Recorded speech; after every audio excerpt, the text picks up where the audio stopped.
Episode 51 skips the opening sequence and moves right into the title, Thunderspears. Know why it's called that? That's right, because of the lightning that happens with the Titan transformations. It is a spear of lightning that cuts through the thunderstorm. Okay, but for real, we'll touch on the Thunderspears plenty throughout the episode, so hold that thought for now.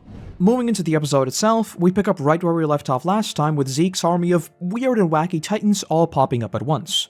And one thing I love here right off the bat is how the series very clearly frames these two armies as just squaring each other up. Throughout this episode, you'll notice that much of this conflict plays out almost like turn-based strategy. We've had our big surprise moment of the Marleyan forces appearing. So now we have two commanders, Zeke is officially named War Chief for the first time in this episode by the way, carefully watching each other and thinking purely on a step-by-step basis. Neither side goes all out immediately. Zeke deploys his first wave of wacky goofy titans, the one pointing with the fingers and the JoJo pose one are definitely the best ones by the way, but that is it. Bertolt doesn't pop up, Zeke himself is also just standing there, I mean he'd even just crouch down, and Peak 2 is just chilling there.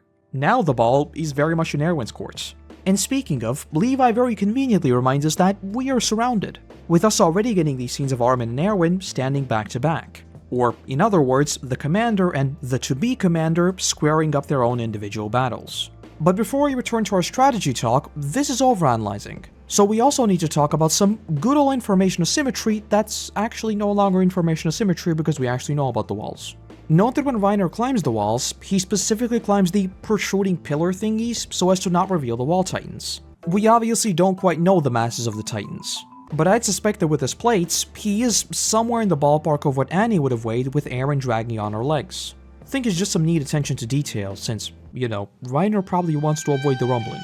But anyway, returning to that point of almost turn-based strategy and simply posturing, no one really doing anything about Reiner is also exactly that. Marley deployed their initial forces, Reiner is on his own and literally coming for us. If the strategy is to trap them within Shiganshina, well then attacking Reiner is falling right into their trap. As insane as it may sound, yeah, we shouldn't do anything about the armored titan just climbing up to the wall. Neutral, Jake. When you do, nothing. As of now, everyone is simply evaluating their moves, and very fittingly, we get this super cool looking zoom out giving us a bird's eye view of the entire arena if you will.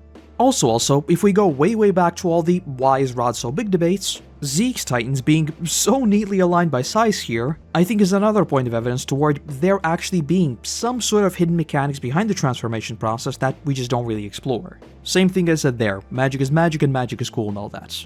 Or, you know, it could also just be because it looks cool, you know, it's like the waterfall design, there's a big titan and then there's a smaller titan in front of the big titan, I don't know. Though Erwin immediately notices another bizarre titan right next to the big monkey, that of course being Peak / the card titan.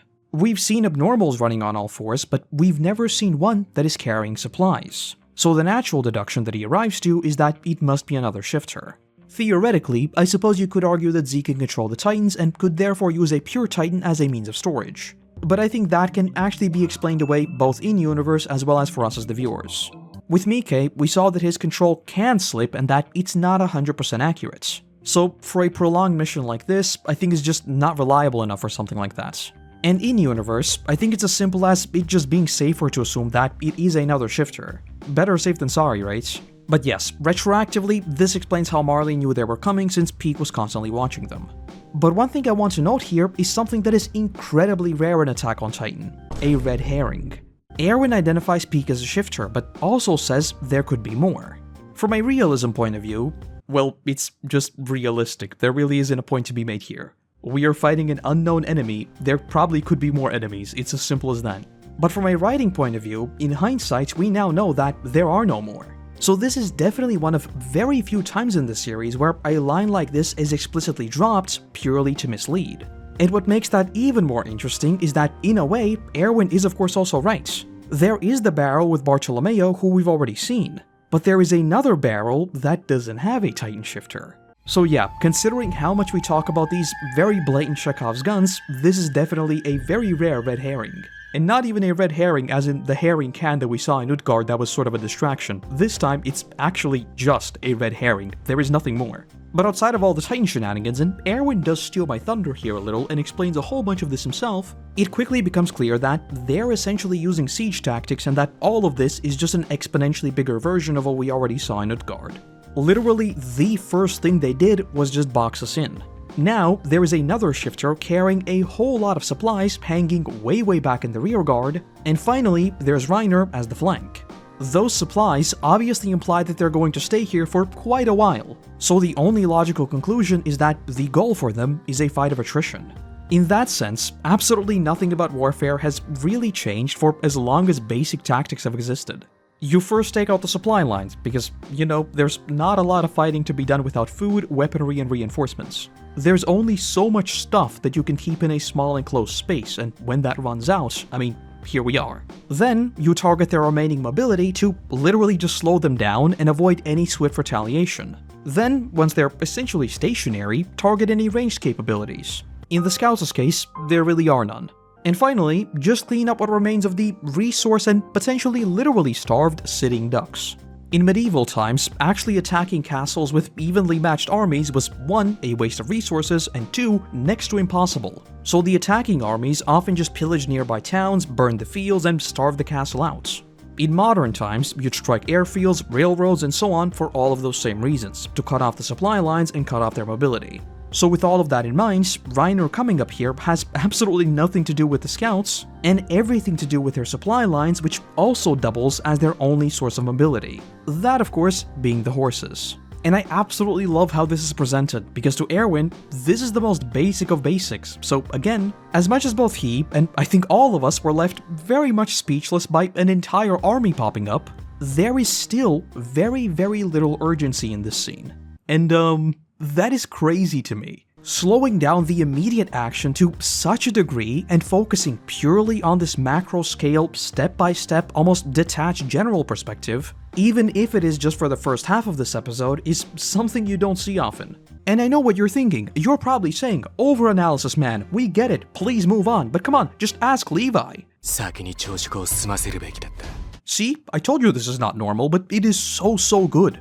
But alright, just a couple of minor things before we move on. You can see all the individual holes, or I guess now piles of dirt, from which Zeke's pure titans transformed. Just another tiny but very nice bit of consistency. I appreciate it. And the goofy little illustration of Eren's titan in the wall is also just excellent. But with his next move decided, Erwin sends Dirk's and Marlene's squads down to protect the horses.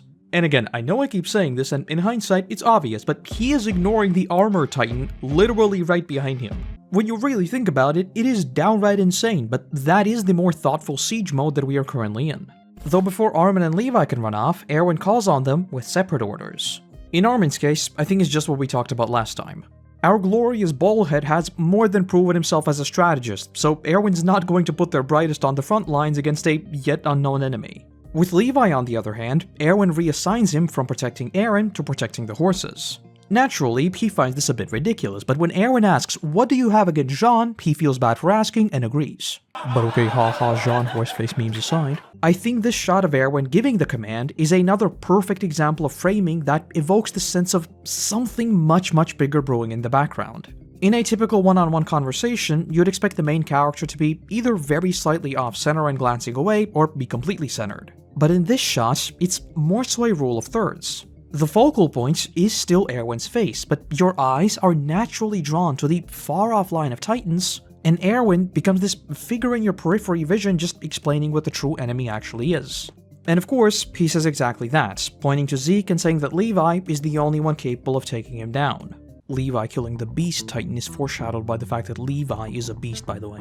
One point of contention I've heard here is the depiction of Zeke, with him now being this downright horrific beast with the darkness of the entire world in his eyes. Other times, he is far more monstrous with his glowing red eyes. And other times, he is a very wholesome monkey. In a series where you have to catch like 10 frames of a small tube sticking out of the ground, and a series that is so heavy on perspective, I can definitely see why some would criticize that inconsistency in specific details, since it does kinda muddy the perception of everything being important. For example, if there exists a perception that no one will ever die and that everyone has plot armor, whenever someone actually dies, instead of being an emotional moment, the first thing people will ask is, okay, but are they really dead? The same thing exists here. If everything is supposed to be important, but suddenly something isn't important, well, you've now planted the idea at the back of our minds that some of this stuff could just be meaningless fluff. But while I say that, I do think that with a lot of these scenes, it is just a question of framing. Yes, it is very true that Attack on Titan is a super detail-centric story. But a shot like this is not meant to be a reveal by any stretch of the imagination and is pretty clearly there just for the sake of dramatization. Ditto for the glowing red eyes. I mean, we literally saw Sasha's eyes glow red in Season 1. Obviously, it's just dramatization. But on the flip side again, if in like Season 4 we suddenly learned that these glowing red eyes were actually relevant to the plots, well, then you'd be in very, very big trouble. But outside of that, I really don't have a problem with this, like, at all. Same goes for the colossal size, same goes for Eren's eyes, sometimes seeming a different hue, etc, etc. A lot of this stuff are just practicalities of making an actual series. And in a somewhat similar vein, we also get a mildly plot-holey question of language again. Levi says that he's going to bring the monkey's head to Erwin, and let us stop right there. If you recall all the talk about monkeys and apes we had at the start of the season, Levi using the word monkey so confidently definitely seems a little odd for mostly the same reasons. The only person who has ever heard the word used firsthand was Eren. Paradis doesn't have monkeys, and Levi definitely shouldn't be nonchalantly throwing out this word as a pseudo-insult without even knowing what the word means. These language things are sort of hard to imagine, so let me give you an example. Look at this picture right here, and I will literally once describe it as briesmoens. Are you really going to use a word that you don't even know what it means, you didn't even know the word existed, to describe a thing you didn't know existed, based on that one time? I don't think so. It just means monster in Latvian, by the way, it wasn't like some secret phrase. The dub actually fixes this, and instead of saying monkey, he just calls him the Beast Titan. But then, of course, there's the question of why does Paradis and Marley have exactly the same names for all the shifters? Don't write a comment just yet, let me cook. With this, I think the explanation is actually quite a bit easier. First off, there's just the magic angle. The Titans are fundamentally an Eldian concept, so perhaps their titles is just something everyone kinda knows, period. If all of them are connected through this extra dimension that is the paths, is it really a stretch to say that they may also share some pieces of information? I don't think so. Secondly, and this is purely a realism question, there is that historical angle of a lot of things being named purely by the way they look. You know all those locations with names like Lakeside when it's by a lake, or White Mountain when like it has snow at the top? Yeah, that's exactly what I mean. The big titans with hard plates? Armored. The big titan? Some might even say he is of a colossal size? How about we call him the Colossal? The big titan that is covered in fur, he looks almost animalistic, some might even say almost like a beast. And the thing is, while I say they have the same exact names, it's actually not true, because this lines up very nicely with the more complex titans either not being named or actually differing in their names. The Founding Titan, for example, is actually called the Coordinates by Marley initially. With titans like the Warhammer and the Attack Titan, we sort of avoid this issue altogether for the simple reason of them actually not being named before we find out what they're named. I know that sentence made no sense, but I'm sure you understand what I mean. Also, yes, I did just spend 2 paragraphs talking about the word monkey. The word monkey means a lot to me, and monkeys are really cool, don't at me. Also, this shot is really cool, and again reinforces that sense of Zeke truly being in charge of the situation. The focal point is, again, the scouts' swords, but even so, we see Zeke just chilling in the distance. Though as Erwin sends off Armin and Hanji to take care of their side of the conflict, Reiner has finally made it up to the wall. And man, that signature eerie music kicking in gets me every single time. And again, note the back and forth that we see here. Erwin just made his move, so now we hop on over to Reiner. Which, by the way, note that this is the first major conflict where we actually get the inner monologues of both sides. At the end of Season 2, we did get teeny bits of Reiner realizing that Eren has the Founding Titan, but for a overwhelming majority of it, we were strictly in the scouts' shoes. Whereas now, we get the entire tactical breakdown in Reiner's mind as well. And by the time we get to Season 4, we would of course be following the quote-unquote enemy faction to begin with. Perspective mention counter gets another ding, because I think this is just further peeling back the layers of what this conflict truly is, and also why I think a lot of people started likening Attack on Titan to Game of Thrones. I don't think it's because both are these mature, messed up stories about war with a whole lot of magic and prophecies. Rather, I think it's because Thrones always explored every side of the conflict, and especially if those two sides were directly opposed. Traditionally, you'd think that exposing your primary antagonist's plans would sort of kill all hype because, I mean, you'd know what's to come, right? But that's the thing, because while we got a lot of important information from these select perspective characters, There were always personal dynamics at play, and those few loose threads that could very quickly unravel the entire thing. Think like Wall of Frey Thrones or Zeke and Peak here. We might be in Reiner's mind, but we still don't know anything about the monkey. But yes, Reiner briefly talks about how Levi might be strong, but that he is no match for their war chief. First off, LMAO. Though secondly, I remember that the mention of war chief also spurred a whole bunch of theories, since chief isn't really commonly used in modern militaries. Even Paradis uses the modern terms of captain, division commander, etc., so considering Marley is actually more advanced, it definitely seems a little bit sus. He also briefly talks about the whole transferring consciousness thing, but again, for simplicity's sake, we'll leave all of that for next time. And with that said, we finally get to what is easily one of the most iconic scenes of the entire series. Erwin just casually staring down the armored titan. But what I think is the best part here is that we are still in Reiner's shoes. And so through his eyes, Erwin is actually presented as this fearsome enemy catching him off guard. Can you imagine a scene like this if you had only seen like Season 1? This is the armored titan talking about how Erwin can't shake him up. It's insane, especially because there is absolutely no intensity in this scene. Even now, it is still just both sides setting up their pieces. In the same way we saw Zeke just sitting off in the distance, Erwin is now a mysterious figure just looking at Reiner. That said though, because this is Attack on Titan, I have also seen a lot of people debate whether or not Reiner should have just squished Erwin right here right now. Personally, I think there are a few very important reasons as to why we don't see that. First of all, there is the super meta question of this being a manga adaptation. How is that relevant? Well, because manga has a whole lot of internal monologues. The problem is that every moment in a manga is just this single frozen point in time. You can read 30 panels of just speech in a row, and it could still easily just be 2 seconds in universe. With written work, there is just a fundamental disconnect from a sort of a time dimension, if you can call it that.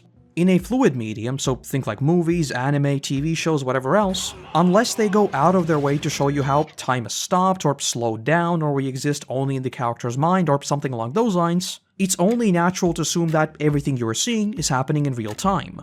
And with a lot of anime, that is that point of disconnect. We have this moment of Reiner just chilling up there and yapping about transferring his consciousness and whatnot, which does kind of make you say, bro, can you get a move on? The point I'm getting at is that while it may look like there's a bunch of time in between, in reality, I think it's supposed to be like a few seconds at most. I think all the monologue he goes through is just a case of him having to, vocalize that for us as the audience, but it's actually happening much, much faster. Which brings me on to numero 2. There is a reason why I keep bringing up this whole turn-by-turn type of conflict. This battle is designed to wipe them out entirely. Erwin is very dangerous, that much is true, but at the same time, he is standing out in the open by himself. There has to be something more to it. So from Reiner's perspective, they have their siege preparations already. If he tries swiping at Erwin and he just dodges out of the way, even if for just 1 minute, that would still be wasting very precious time where Reiner could have fundamentally disabled their ability to do really anything by just targeting the horses. Which finally, numero 3, because Eren pops up almost immediately and is clearly trying to kite Reiner in the complete opposite direction, there's an entirely new timer now ticking in Reiner's brain. Erwin is baiting Reiner into attacking him. Okay, he won't fall for that because the long-term gain from cutting off their supply lines massively outweighs anything that Erwin could do. He is a genius, right? But a genius can also starve to death. But when Eren starts baiting him, well, that is a very different story. If Reiner bites, he's obviously falling for a trap. But even knowing that, if he doesn't bite, like he himself says, Eren mastered hardening in 2 months. If he figures out how to use the Founder, that is GG's and this entire siege would be completely pointless. When it comes to doing what Eren wants him to do, Reiner is in a lose-lose situation. So the only thing he can really do is try and chasing him down in hopes of A, soloing him, or B, summoning all Bergamot and nuking everything except for Eren. So yeah, Reiner turns right around and starts sliding down the wall. And by the way, doesn't that kinda mean that Erwin literally stared down the armored titan who was like, 10 meters from him? That's kinda badass. You know what's even funnier though? Hanji entertains the idea of Eren circling around the beast titan and taking him down from behind. And Hanji, I respect the hustle, you're very intelligent, it's a good plan trying to sneak up on the beast titan, but I don't know how to put this, but just don't try doing that. Though before we get to our main lads throwing down, Armin chimes in saying that Bertolt is still somewhere nearby. Considering the ending of this episode, I do think it's kinda just a reminder for the audience. But it's also worth noting that he very much predicts that this conflict will go down in exactly the same fashion as we saw with the wall reveal. They slowly chip away at Reiner, near victory, and then Bertolt turns the tide completely. In this case, we'd of course get a bit of a reversal, but as of now, it is the same exact tactic. And also the same tactic that kinda Marley uses in general, by the way. Spawn in pure titans, send in the armored, finish off with Bertolt/Zeke/whoever fits that exact moment. We then hop on over to Eren and Reiner, where, just like the rest of this episode, there is no crazy bombastic rush at each other. Initially, they just circle around, waiting to see which one of them will make the first move. Also, I haven't really mentioned it, but in this entire episode, the armor titan is so clean. Whenever we get close-ups on him, like every single frame could be a wallpaper. Wit was definitely cooking here. But as they begin to throw down, we get another first, because again, there is very little hectic intensity. Reiner is relying on his mass, so Eren just dodges around initially, and they don't even make contact for the entire first part of this fight. And also note that the music is much more tactical rather than some emotional climax.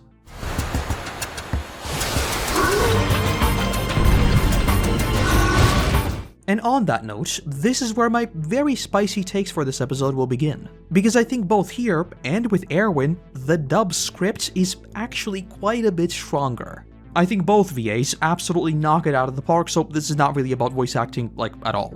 But where the sub only talks about this being the place they called home, and only later touches on the whole taking it back parts, the dub adds this visceral touch right at the beginning. But then you stole it! That slightly sorrowful, but still rage-fueled "you stole it" is just so personal, and I love it. That said, as much as I talk about the music signaling this cold, composed, and tactical approach, I think it does detract from Eren's statement just a teeny bit. Because there is that clash of Eren has grown, and this isn't just wallowing in misery as we've seen this far, but also that visceral emotional touch that I think is lacking in this particular OST. It does kinda make me wonder how the sequence would have looked like if there was no music at all and it was mostly silence. But okay, let's be real, I am very much nitpicking here. Both of them say basically the same thing, it's just how they say it really. All of it is still so cool, especially as we finally see the reveal of the Thunderspears, and Reiner's half-destroyed face is also so cool. Seeing the scouts actually facing down the armor titan with properly thought out plans for the first time was truly an experience and a half. And speaking of cool Thunderspears, we jump on over to the midcards talking about exactly that. First off, it is again that same angle of Paradis developing new technologies and just adapting to new threats. But secondly, this time, there's even more than just developing some new wacky technique. Because this technology apparently comes from stuff that the MPs actually kept secrets. I'ma be honest with you, I love this trope of learning that some much more advanced technology exists but is being held back for some nefarious reason. We already saw a little bit of that with Kenny's guns, and now we of course have the Thunderspears, but more broadly speaking, I think it just really makes you wonder how differently Paradis' weaponry could have advanced had this technology not been kept secrets. Looking at our own history, and I do think this is one of those times where reality is kinda stranger than fiction, there have been very real secret programs that may or may not have led to some very interesting results. When stuff like the MK Ultra mind control experiments are declassified, it just naturally sparks the question of what else might they be cooking? That's kind of the paradox of all this military tech. If you want to stay one step ahead, you really need to test even the most absurd of things. Like, did you know that the US government had a military program looking into literal astral projections, and that Stranger Things is largely based on that in MK Ultra? Because that's exactly what I mean. These things just naturally spark speculation. I think that aspect being included with these super corrupt MPs is just a really cool little touch. And if you remember my very funny intro, I was only sort of half joking. Considering they're called Thunderspears and the Titan transformations happen through lightning, it makes me wonder whether Isayama might have been going from the whole stealing lightning from the gods type of vibe. In Norse mythology, there is the whole Mjolnir being stolen and taken to Jotunheim, I think that's how you say it, I've got no idea, aka the realm of giants. The thing is, the rest of the story involves Thor dressing up as Freya and pretending to marry one of the giants, so I don't think it's supposed to be referencing the myth. Thematically though, I think the whole stealing thunder very much fits. Returning to the episode though, we get another, and I really mean it this time, 10 out of 10 sequence. We see Marlowe actually coming face to face with Titans for the first time, and much like Jean predicted, that entire "shouldn't I be in the Vanguard" vibe immediately dissipates as he realizes that those heroic missions he imagined were very, very much romanticized. And to contrast that, we see Levi swoop in and cut them down, later thinking that these fresh recruits are dropping like flies. And Erwin too notes how all the veteran units are gone, and these fresh recruits are barely holding themselves together. And I think that is actually something that tends to be overlooked when we talk about the whole Marley Paradis conflict as a whole. By the time Shiganshina rolls around, the quote-unquote elite squad has been replaced by scouts who have been scouts for like all of 4 months. It's kinda easy to forget, but Annie decimated the elite of the elite, and Zeke wiped out another part of the elites. So by the time we actually face the known enemy, we just don't really have any serious forces left. Recruitment efforts definitely continue, but there simply isn't enough time to train them. So that brings us to where we are now. We have a whole lot of people, but very, very few actual fighters. But when it comes to Erwin, I genuinely have no words because the script here is just something else. Right off the bat, those somber strings coming in are just absolutely perfect. Though as he briefly reminisces about why he's even here, we get the super concentrated version of all the Erwin talk we've had before. He talks about how long ago he used to constantly cheer about eventually proving his father's theory, then saying that, for some reason, he stopped. But as he composes himself, he says, no, it wasn't a mystery at all. He stopped because he realized that of all his brave companions, he was the only one fighting for himself. And man, that cello/viola, I don't know what it is, I don't care what it is, it's so good. This shot is perfect. Erwin is small, he's weak, and much like the evening sun setting on him a few episodes prior, here too we already see that heavenly light almost embracing him. Let's be real here, this is Erwin, the guy who predicted literally all of Season 1 and most of Season 2. I think he knows very well that this is where his story ends. And so I think that this is him coming to terms with the bitter reality of having been a slave to that basement. All the orders he gave, all the inspiring speeches, somehow he even fooled himself along the way. This is that fundamental nihilism that we see so much with Attack on Titan. Eren's dream, Kenny's dream, Erwin's dream, each and every one is a nightmare, but by the time they wake up, it's already too late. Not just that, in Erwin's and Eren's case, the saddest part is that it's not even really their dream, it's their father's. With both of them, we have this paradoxical reality where both of them are fighting in the name of humanity, but really, they are fighting for themselves. And here, I have to again mention the dub. Watching this for the first time, seeing Erwin just standing atop that mountain of corpses shook me to my core. But then, like a month later, the dub came out, and man, I knew J. Michael Tatum was already the GOAT, but they improved the script so much. As is often the case, the sub offers a slightly more literal translation, which can sometimes come off as a little bit wordy. For example, he says, "And as a result of that, I now stand upon a mountain made up of their corpses." As a result could just be replaced with because. Made up of their corpses is just mountain of corpses, right? So the dub removes a few of those little filler words and drops the hardest line of all time. Standing on this mountain of brave corpses, I have quite the view. For someone that babbles as much as I do, it's probably going to be really weird because I genuinely have no words to describe just how heavy that line feels. In hindsight, we of course know that this is pretty blatantly mirroring Eren, even though I don't really want to call it mirroring for what I think are obvious reasons. But with both of them, we have that twisted reality of them having, as he describes it, quite the view. And with the music going through these ebbs and flows as we just hear him come to terms with the tragedy that has been his life and the countless sacrifices they've made, and that acoustic guitar as he admits that, even now, he can't help but think about the basement, it's perfect. Still, Grisha's secret lingers in the back of my mind. And the vocals coming in as he almost admits defeat, just saying, even if this mission fails, I can still make it, that is then juxtaposed to Eren actually fighting for humanity.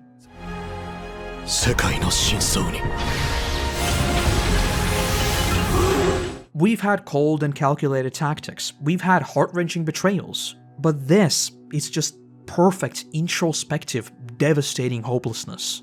And again, the fact that we have these mirrorings of the bad guy Kenny to the hero of humanity Erwin, and later Erwin to sort of also Eren, and also Eren to Reiner, I think it perfectly encapsulates the sheer horror that is conflict and the stories people begin to tell themselves to just cope with that. If I can make a slight spin on Mikas's famous words, there is beauty in this world, but there is also a whole lot of cruelty, and I think that is what this scene is conveying. There is this false dream of freedom for Erwin as he stands upon this mountain of corpses. But on the other side, there is Eren, the embodiment of humanity's rage, fighting for freedom at this very moment. Okay, but seriously, I wish I was better at conveying things, because just like, listen to this. I have quite the view. I can't see this and not get goosebumps. This is one of those things where I just sit down and think about, how did they make this? I don't think we deserve this. I think this is too good. How did they make this? Though when it comes to Eren and Reiner, just like every other time, the choreography of the fights is both really cool as well as really accurate. Technique is king. An experienced fighter can take down a much bigger dude with relative ease. But if the gap in skill is a little bit smaller, 9 times out of 10, the heavier dude will just win, simple as that. And in this case, the heavier and bigger dude is Reiner, so as soon as he gets a hold of him, Eren is absolutely bodied. But before Reiner can dig down to diamond level using Eren's head, we see the others closing in with their Thunderspears, with us then briefly drifting into a flashback of Hanji actually presenting them. Once again, in a very roundabout way, this is actually very realistic. In our monkey days, sharpened rocks and bones were really good, just like the ODM gear swords are also really good. But when people started to get leather and generally other protective stuff, these basic sharpened tools just had trouble cutting through, and they also lacked reach. A spear very much solved that problem, and like we've talked about before, spears in general are just absurdly OP. So yes, in a very funny sense, going from swords, even though those are like ODM gear swords, to spears, even though those are like Thunderspears, is very realistic. And the scouts' reactions to actually seeing them in action is also priceless. But as we return to Eren and Reiner, much like with the wall reveal, we also see the inverse of what I just mentioned with that mass difference. Because when you get down to grappling, that gap in mass can be very quickly closed. Because the last video where I talked about actual mechanics of these fighting techniques and also my own training days, YouTube banished the video to the Shadow Realm, I will just say they are very accurate and we'll leave it at that.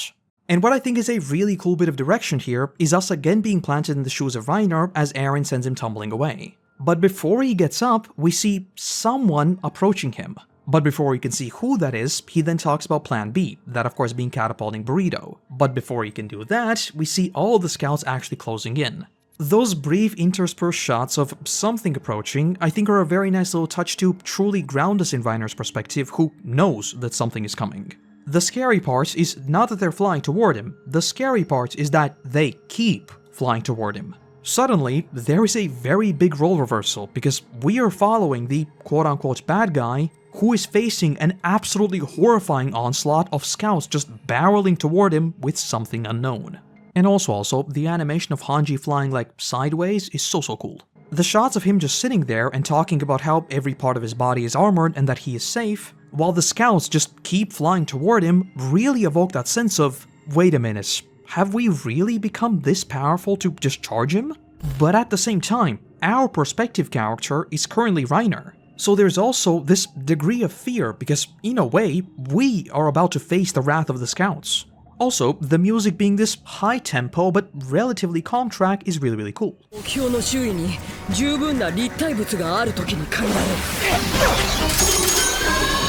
Also, note Wit doing the most needless flex of all time by choosing to animate this whole little sequence of the cloak falling over Connie. Of all the things they could have chosen to animate, they chose a whole cloth physics sequence, which does seem just like a bit of a flex, but okay, I'll take it. But returning to that point of recontextualizing our perspective, we see this very explicitly with Sasha, as after blasting his nape open, she can't quite accept flying in to finish him. For a moment, she just stands there, mumbling his name. This is probably just hindsight speaking, but I think for that brief moment, even when I was watching it originally, there is that tiny moment of, wait, do we actually want to blast him? Luckily for them though, all reliable Horseface snaps them out of it, and they once again set off, and this entire sequence is beautiful. The brief shot of Reiner's just hollow eyes to then all the scouts zipping over him to finally... No! I don't want to die! I promise this entire video is not like a dub advocate in disguise, but I do think that helpless and desperate "I don't want to die" is, number one, just perfect, and two, beautifully ties up this episode where a large portion of it was from Reiner's point of view. Just like the scouts blasted off his armor, we are seeing his metaphorical armor also slip. This is not the first time either. We saw exactly this in Midcard. We saw exactly this with the wall reveal. But here, it's just so primal. Underneath is a very damaged kid, and considering what we see in the final season, him desperately screaming that he doesn't want to die is just even more brutal. But with old Reiner eating a good 11 Thunderspears, this is where I'll pick up next time, and what is probably the single most controversial thing in the entire series: Reiner's survival. That aside though, this episode is an absolute masterclass in juggling two directly opposing perspectives with an additional looming force on both sides. It's easily one of my favorite episodes of the entire show, so I really hope I did those Erwin bits in the middle justice. But alright, my voice is completely gone, so it's time for us to dive right into the real meat of Return to Shiganshina. So, I hope to see you back next time as we continue overanalyzing Attack on Titan. And that's the video. Since you've made it all the way to the outro, let me share some future memories with you real quick. This series has already evolved a whole lot in terms of visuals and production style and everything else. Well, let me just say I am back in the kitchen. So if I manage all of my herbs and spices correctly, this little overanalysis format will evolve a teeny bit more. I wouldn't have had to clarify this like a month ago, but with everything that has happened on YouTube recently, I must say, no, I'm not launching a streaming platform, no, these videos are not going to be behind a paywall, nothing's really going to change about the videos themselves. That's all I'll say for now, which very nicely leads me on to the usual massive thank you to our current patrons and YouTube members who allow me to produce even more of these for you all. And let's also give a warm welcome to the newest members of the team: Bailey Hoffman, Will Cardell, and Oatcast, and Warrior Cavalier. Without you, there'd be a whole lot less of my ramblings, and definitely less so of these weird experiments I'm about to do, so seriously, thank you. Other than that, I want to say thank you very much for watching, I hope you have a great day, and hopefully, I'll see you in the next one. Bye bye!